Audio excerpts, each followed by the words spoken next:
அப்பா அவர்தான் போன் பண்றாரு. என்னன்னு கேளு கேளு. ஏனுங்க? ஹலோ அனு, எங்க இருக்க? நான் இங்க பக்கத்துல பெருமாள் கோயில்ல இருக்கேங்க. நீ அங்கே இரு, நான் அங்க வரேன். அப்பா அவர் கோயிலுக்கு வரேன்னு சொல்லிருக்காரு.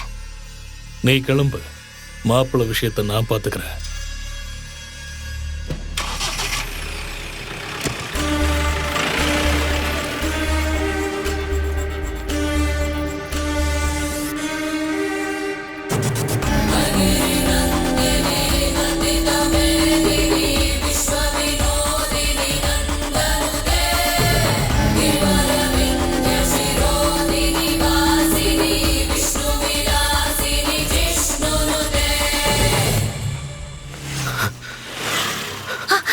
என்னங்க? அனு, இந்த குழந்தை எப்படி? குழந்தை பத்திரம். என்னாச்சுங்க? அதெல்லாம் உனக்கு அப்புறம் சொல்றேன். குழந்தைய பத்திரமா பாத்துக்கோ.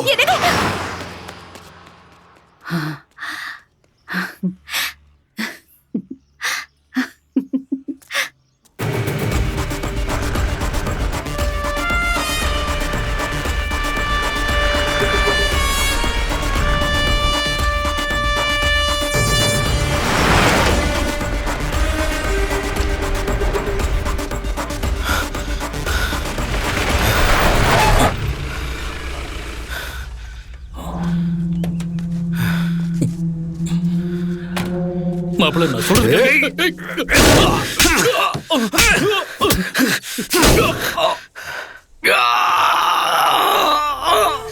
சின்ன குழந்தைங்க மாமா, அவங்க இதயத்தை எடுத்து கொள்றதுக்கு உனக்கு எப்படி மனசு வந்தது? அவங்கள பார்க்கும்போது நம்ம பாப்பா உனக்கு ஞாபகத்துக்கு வரலையா? எதுக்கு அப்படி பண்ண? எதுக்கு அப்படி பண்ண? நீ என்ன பண்ண? போலீஸ் ஆபீசர் தானே? CI circle inspector of police mister Keshavaram என்ன பண்ணாரு? இந்த தாத்தா என்ன பண்ண? எதுவும் பண்ணல.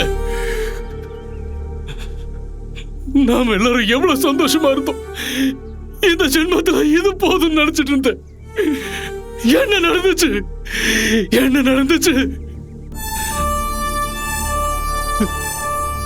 குழந்தை இறந்த துக்கத்தில் இருந்து அனு பாடியில் இருந்து தவறி கீழே விழுந்துட்டான்.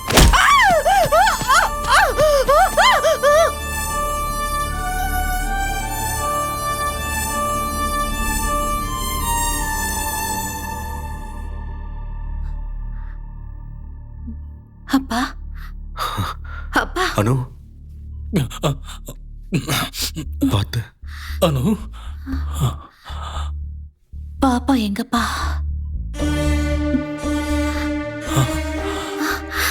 எனக்கு என்ன ஆச்சு? நான் ஏன் ஹாஸ்பிட்டல்ல இருக்கேன்? என்னங்க, பாப்பாக்கு ஹார்ட் டோனர் கிடைச்சிட்டாங்களா? ஆமா, பாப்பா எங்க?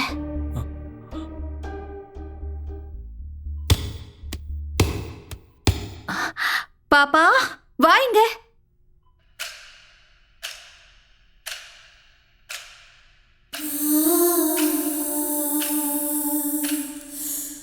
இங்க வா.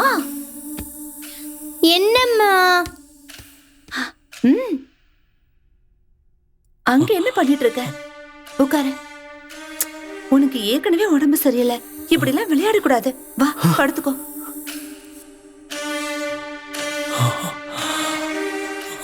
அப்பா நீங்களாவது பாப்பா கிட்ட சொல்லலாம்ல?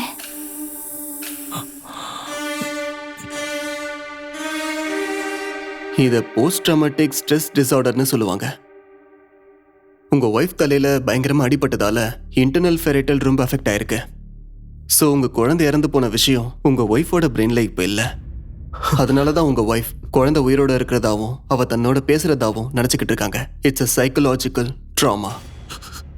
சாய்ராம், நீங்க முடிஞ்ச வரைக்கும் அவங்க பிரெயின் ஸ்ட்ரெஸ் ஆகாம பாத்துக்கங்க. குழந்தை இறந்து போன விஷயத்த அவங்க கிட்ட சொல்லாதீங்க.